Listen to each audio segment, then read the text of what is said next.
Listening to WNHHLP 103.5 FM, streaming live at newhavenindependent.org. Oh, good morning, beautiful people. Welcome back for the second hour of LoveBabz, LoveTalk. I'm Babz Rawls-Ivy. Guess who's back in the house? My sister friend, Gracie. And hey, Sarah Bowles. They're from Southern Connecticut State University. Unmute yourself so you can join in this conversation. So they're over at Southern Connecticut State University over there teaching theater and got these young folks doing some work. So they got a production called Out of Bounds coming up the 18th through the 20th. And they're here to talk about that. So Gracie, the last time you were here, you ain't mentioned not one word about this, and you've been working on this.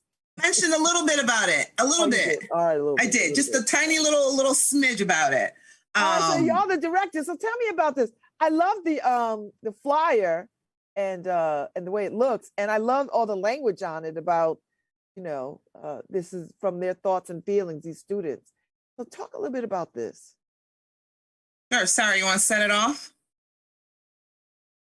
Okay. So I guess to start off, this is a completely original play that we started writing in a devised theater class at the beginning of the semester. So, and when I say writing, we actually did no writing of it. We devised the show on their feet. We started out with a lot of discussions about what they really wanted to say with a piece of theater now, at the time in their lives that they're at, and at the moment we're at, as New Haveners and as a society. We came up, and they had a lot. Of course. Which is that's great. So it was like a half semester accelerated course. So it was 8 weeks long. So with that class of 12 students, we started creating the play. And then that class wrapped up and we had auditions for additional students to join the company. And then we added some more material with those new students. And now we have a cast of 16, including the 12 original creators and then 4 new creator actors. Yeah. Okay. All right. So what can we expect from this? What are some of the things that come out of this play? How did you hone in on specific things, or Because if they had a lot to say, you can't put everything into play. Yes. So one of the first prompts that we gave them, we got these huge Post-it paper, but like the really big ones that we can post on a wall. And we put like 6 of them up, and we said, all right, go up there and write, what stories do you need to tell? Okay. Not do you want to tell? What stories do you need to tell? And just write up there, right? And, you know, there were some students that literally were just kind of sitting there and like, oh, I'm sure someone will put something up there. And I said, no, I need you to get up and I need you to go up to that board and put something up there because I'm sure you have something to say. And so, you know, they kind of like, well, whatever, and went up there and they wrote something, but then they found themselves getting up and going back up and putting more things. They kept going back up to the list, and the list just kept growing and growing. And kind of some of the things we saw up there were positive Black stories, happy trans people. Sarah, help me out here with some of them too. They wrote about things they were concerned about, like mental health support was big. What else? A lot. Here it is. Yeah, I have it. I literally have it right in front of me because I was like, let me pull this up because I know this question is going to be asked. So it was,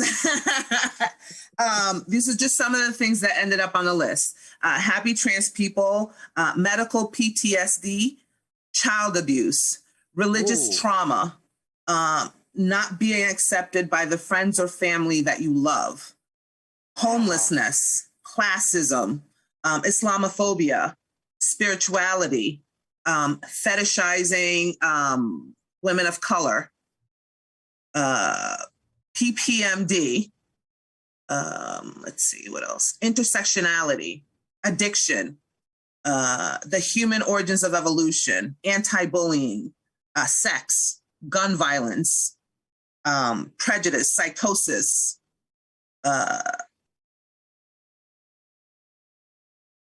what is it? Where is it? So Gracie, do you feel like, you don't feel like this is on their hearts and minds? Like, so when you asked them to do this, did you have any expectations of what might show up? Or did you just was like, or were you stunned by like heavy? You know what I mean? Like, did you have an expectation of, okay, all right, we're gonna do this exercise, they're gonna do it. But I mean, I'm floored by the depth in which they listed things. Yeah. I think that some of the things that appeared on those pages, I was expecting to. And some of those things I was not expecting to see at all. Yeah. Some of them were like, some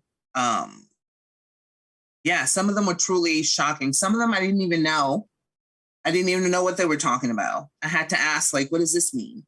But it was just, I think for me, the most fascinating thing is how many times they felt they needed to go up and put something on there. And then when they were done putting stuff up, we said, all right, now stand back and just kind of like look and see what's up there. And then we just kind of had them say some of the things that were up there out loud, and then go up there and then put a check if you agree with or feel some sort of connection to a topic that's on there, right? And so then that's how we started culling down the list as to how we're gonna pick the topics that we're gonna talk about and see what they have in common and sort of break them down into realms is what we decided to call them. A realm about love, a realm about relationships, a realm about Black stories, a realm about first generation college students, a realm about the world that Gen Z has inherited that feels like it's a world on fire. Gender, just general topics on gender that they really, really wanted to explore. Health. So there were a lot of social issues that we knew were going to pop up. So how do you narrow it down for a play? Because I mean, you can't put all of this in, or do you? I don't know. You could, the sky's the limit. But how did you hone in on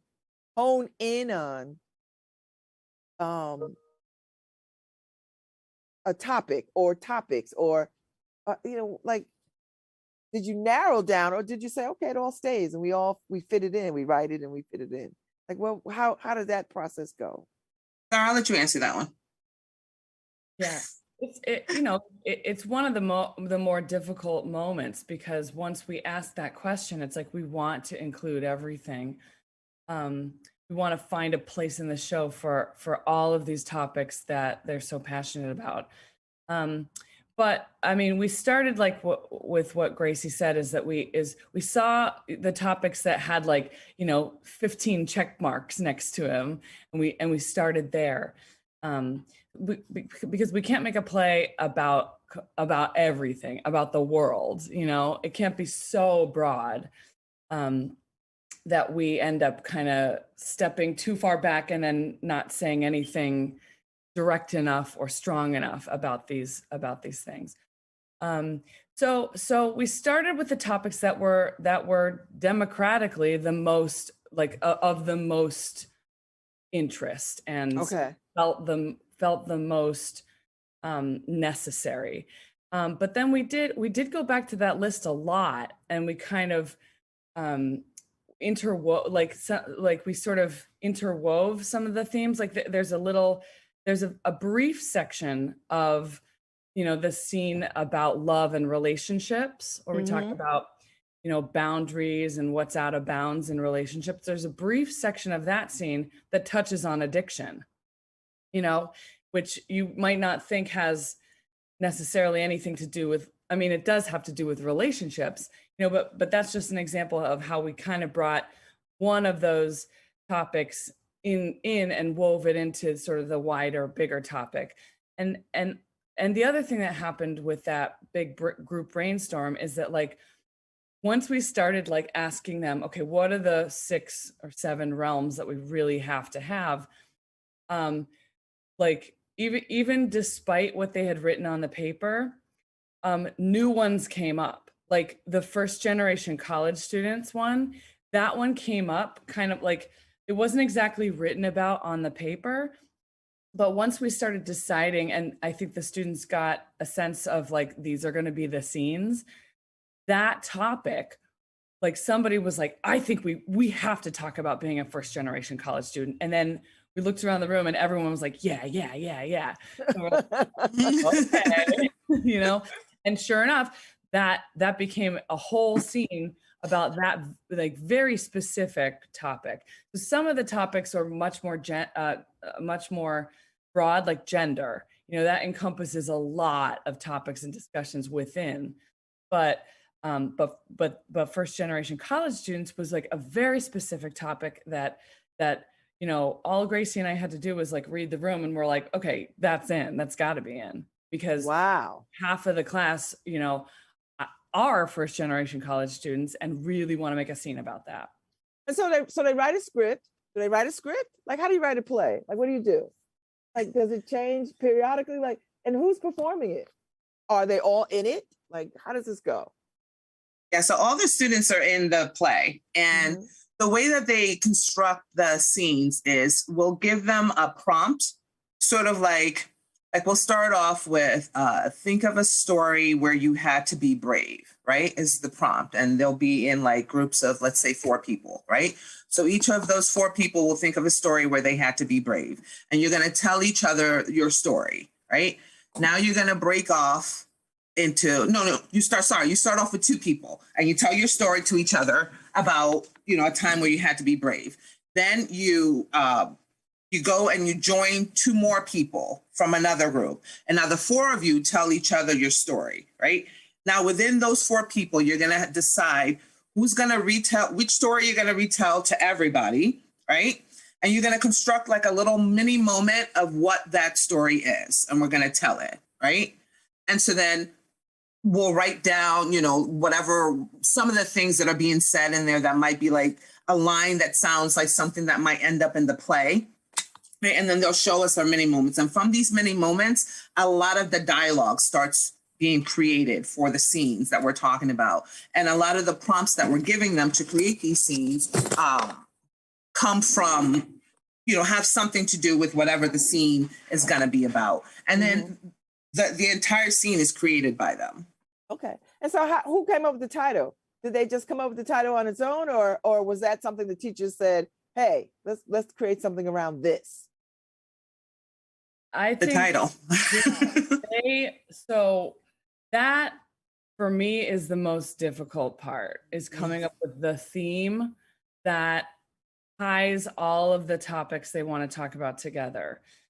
So we did open it up to them, and Gracie was kind of like Gracie and I went off on our own, and we kind of went down rabbit holes separately. And Gracie was talking about kind of thinking a lot about boundaries. And I was thinking a lot about I was thinking about an object, the object of the dandelion. I just sort of chased that down a while in terms of like the sort of emergence and the growth and change of a dandelion over time. So we kind of proposed those two as like maybe themes that could tie the whole piece together in totally different ways. And then it just so happens that one of us wrote Out of Bounds as like an alternative title to Boundaries. And somebody saw that, one of the students saw that like way down, we wrote like a big list of like everything that had to do with boundaries, everything that had to do with dandelions. And someone saw that we wrote Out of Bounds way down the list as like, oh, maybe that's like an alternate title. And they just latched onto it. They loved that phrase, Out of Bounds. And so we just started exploring all the things like that relate to the topics, that like how could the concept of being out of bounds or in bounds, bound by something, and then unfettered, like how does that actually, could that relate to all of the topics they want to talk about? And it became clear like pretty fast that they just loved that title. It inspired them, and that was the title they wanted. And what's really cool about it is that it wasn't the thing I chased down, and it wasn't exactly the thing Gracie chased down either. It was really like an ensemble. It was like what the ensemble wanted. It was, and it couldn't have come about without everybody, putting their minds together and deciding on that. It didn't come from Gracie or I, or Gracie and I together saying this is the title. It was really like from them. Okay, so when is this? What are the dates? 18th through the 20th? Yep, November 18th, 19th, and the 20th. Okay, and where's it going to be performed? The Kendall Drama Lab at John Lyman Center for the Performing Arts. Okay, all right. And so how excited are they to do this? Is this the first time they put on a big production like this, or is this what y'all do all the time and y'all just letting us see it? so for a lot of students, this is their first time ever in a play. Wow. Okay. Which is just amazing. And one of the things that we did to be able to do this type of work and deal with the type of topics that we're dealing with, which are very sensitive topics, and the amount of time that we have to really delve in and talk about some of these topics, we have to create an environment where we all agree on certain things very quickly, right? So one of the very important things that we had to do is come up with a company agreement right off the bat. These are a list of rules that we are going to abide by in this room as a company for us to be able to do the type of work that we're doing right now. And one of the main things is, expect good intentions. Expect good intentions from everyone in the room. Like sometimes we might misspeak, sometimes the topics that we're talking about, tempers are going to flare. People are going to get in their feelings for sure about some of the things we're talking about. But if we're expecting that you're coming from a good place and you're not meaning to harm, then that's where we're starting. If the harm is caused, we're definitely going to, there's a point. One of the rules is that we say hold. If there's a point where you are feeling unsafe, that's mentally, physically, whatever it is that's going on that you need to stop, whatever's going on in the room, then you say hold, and we hold. and that's it. Okay. And we figure out what needs to happen and move on. But that company agreement was very, very important for us to have in that room, because you can't do this type of work without having some sort of, rules that you're all going to sit there and agree to be able to deal with these difficult topics that you're going to deal with.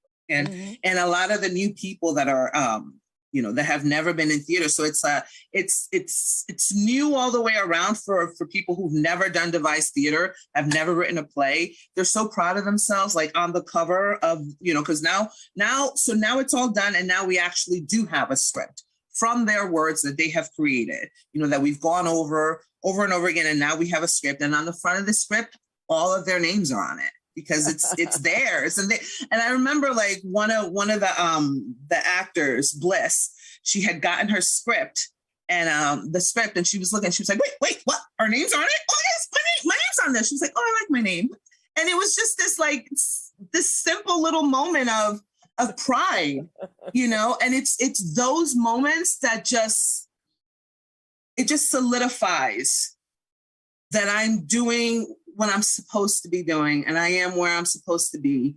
And I could not be doing it with a better partner than Sarah. Like, for sure. She is my right hand in this process. And if I would not have been able to do it, because I have experience on the other side. I have experience doing devised theater as a performer. I've done a lot of work, but as a creator, I definitely relied on the guidance of Sarah, who has, she's done lots and lots of this work. This is what her training is in. And I come with some training and mostly heart. And so that's the way I lead. Tell me about the dynamics of this play, because if there's some hard things in the play, and I'm sure there are, how do they process when they're done? Like, how do they debrief or come down from the elevation of this body of work? I will say this. We made it very clear that we don't want their stories on stage. Okay. You know what I mean? Okay. It could be similar stories. It could be, but we need you to detach yourself from that. I don't want you to come in here and tell me the saddest story ever in your life, and let's put that on stage, and let's let everyone, because it's on stage now. And then if you write it down, it's in a script, it's immortalized. There's a whole nother thing that's involved in there. So unless someone specifically were like, I'm okay with this part of my life being on here, even if it's a different character playing it, unless that's the case, nobody's real life is on stage. Okay. So that they can protect themselves. Very careful about protecting themselves on stage, and us making sure that those lines, which can be blurred very quickly, weren't blurred.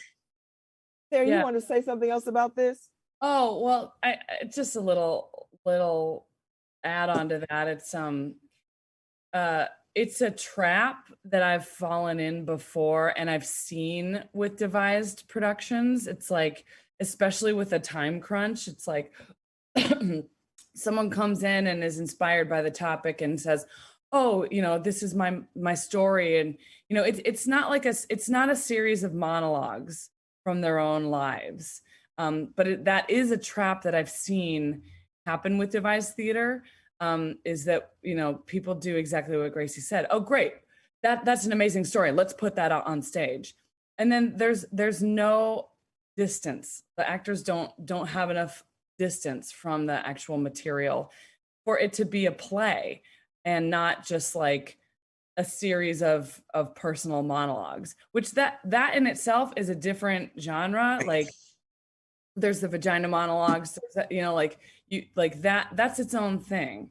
But what we were trying to do is, create a piece of dramatic art, a play. Okay. So we needed some artistic distance from the material. So the questions are more like, what does this what does this topic remind you of? Or we always ask the actors to come up with names for their character. so that it's not their own name. You know, it's not even if the story is close to them. It's like, okay, who is this? This is Erica. This is Amy. This is Aiden. You know, so that the names help too, and it's sort of fun for them because then suddenly these characters become. It's amazing what a name will do. They become, you know, real. Like they become really dynamic fast once they're given a name. You know, like Chad. There's a guy called Chad who's like, you know, definitely. Who's Chad? Yeah, yeah. So what has this experience been like? Have you enjoyed this, and what did y'all learn about yourselves working with these students in crafting this dramatic piece? Well, let me first start by saying, I don't know that I would have survived the process without Gracie. So let me say my side of that, which is ditto. Like not only would the play not be what it is, I think, without us working together as a partnership, I think it's way stronger. It's way stronger than anything I could have created on my own. Definitely. Even on my own with students. I mean, so the partnership between us is the most rewarding and most important thing, I think, for me. I've relied on Gracie. I've been like, oh my God, I can't do this. And she's like, I got you.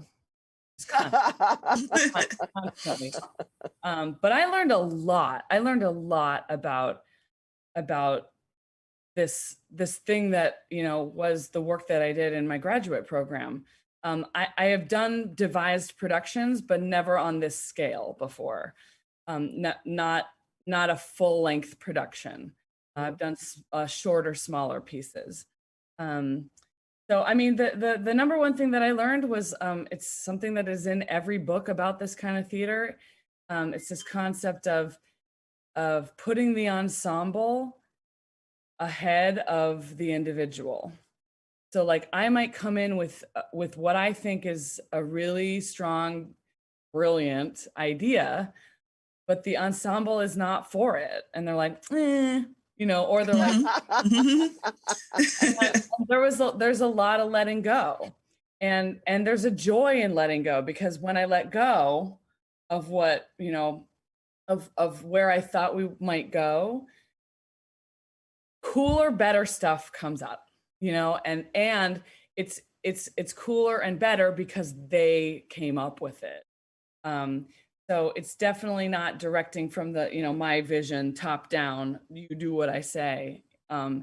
It's it was very much a process of, you know, imagining where we could go, bringing that to the group, and then seeing how they riff on that and how they improve on that and how we improve from week to week. You know, they might create something, you know, like 4 or 5 pieces that we're going to string together. And then in the end, they discard 2 of them because they don't really fit as well as those 3. So then we keep those 3. So, yeah. Gracie? Well, I mean, I have to echo pretty much everything that Sarah said about working together. There's no way I would have been able to do this without her. And so, partner in crime forever. She's my ride or thrive. But I would say, like, I think the best thing that I learned from this process, and it wasn't really early on. I would say it was midway through. It was after we had auditions for the new cast members, right? And we cast the new cast members, and there was a cast member that came up to me, and we had a previous conversation about them and their life and how they were doing. And they came up to me and said that they had felt sort of lost, and that they felt that they found themselves finally here and felt like they belonged in that space. And I was like, oh, okay, well, I'm done now. Like, this one person has made a connection and felt like they belonged somewhere. And it just was like, that's exactly what's supposed to happen. You know, like I mean, especially in college, you know, college isn't just about getting a degree and moving on. And I know what job I'm going to get now. And, you know, college is literally, you find yourself. I definitely went through a lot of iterations of who I was until in that same room that I'm working with those students right now, I went through the metamorphosis of who you see right now, you know, in discovering myself in the classes that I had in those rooms, and to see another student going through that too, and me being able to help facilitate that, it just solidifies, because I have that imposter syndrome constantly in my head. You know, I'm not supposed to be in this room. Why are you in this room? Everybody's looking at you like you're not supposed to be here. They're gonna know that they're gonna know that you're not supposed to be here. You know that, right? You know, the bad committee that's in my head. Sorry, PG. The bad committee, I call them another word, but the bad committee that's in my head that's constantly, you know, negative, you know, and it's those moments where I'm like, no, like this is what I'm supposed to be doing, you know, and solidifying that this is exactly what I'm supposed to be doing. And I am supposed to be helping, guiding these children. And, you know, Amanda Seales from Insecure and a bunch of other things, like I'm a big fan of hers. And I'm a big empath, and I struggle with being an empath a lot. But one of the things that she said is that she uses her empathy as her philanthropy. And that's just like, I heard that so loud and clear in my soul. And that's the way I'm leading my life right now. I'm like, oh, well, yeah, that's how I lead. So I think that anyone that comes to see this show is going to laugh, is going to cry, is going to be shocked, is definitely going to be shocked at some of the things that they see. And I think my charge is for you to, now that you know better, you know, as Maya says, do better, you know, have more dialogue, open up those conversations, you know, don't walk around trying to tolerate anything. You know, nobody's asking for your tolerance, right? Just try and be respectful of people. That's it. It's an eye-opening thing, you know? And this is the first piece like this at Southern that's ever been done in the theater department. Yeah, they've never done a device theater piece at Southern. And also, you know, making it like the slot for their fall show. That's never been done either. And to my knowledge, Southern has never had a female Black director. To my knowledge. I can believe that. To my knowledge. If I am wrong, please somebody tell me I'm wrong. And if I'm not wrong, I gladly take the title. I love it. Okay, so November 18th, you got 2 shows, 8 o'clock, and then I think there's a show on the 20th at 2. Can you give the schedule? I'm horrible at it. I think I pulled it up. Okay, good. Harry put it up on the screen too. It's 8 p.m. on the 18th, and then 8 p.m. on Friday the 19th, and then 2 p.m. and 8 p.m. on Saturday. Okay. And how much? And is there a ticket price? Do you know it? I believe it's 15, right? Mm-hmm. Yeah, general public is 15. I think if you're an alumni, it's 10. If you're a faculty member, it's 10. There are COVID protocols in effect. So you're going to have to show if you are vaccinated. If you're not vaccinated, I think you have to have a COVID test 48 hours before, showing that you're negative. But all that information is on the lymancenter.org page. That's where you get the tickets. I think it's $5 for students too. Yeah, $5 for students. Yes. Okay. So, so when this closes, do you think about the next production, or what do you do? I mean, this is going to be a success. Of course, it's already a success. So, so what do you think about next? Musical? What? I mean, a comedy, a romance? What? Well, I think for Sarah and I, we got some things that we're thinking about, that we're cooking up. Oh boy. And then also some rest and relaxation also, I think, for us, but for sure, we got some things we're cooking up. Because like I said, partner in crime forever, so. We know we want to work together again. Yeah. And we want to do this type of thing again, so. Oh, okay. Yeah. Okay, so this will become part of your curriculum, I guess. It'll become part of something. Well, I love it. I can't wait. Hopefully I'll be able to get to see it. As y'all, I don't think there's been anything quite like this, so I'm looking forward to seeing it. And I think this is a good time for arts. Arts is really has been very healing and meaningful to our communities. I mean, the global community.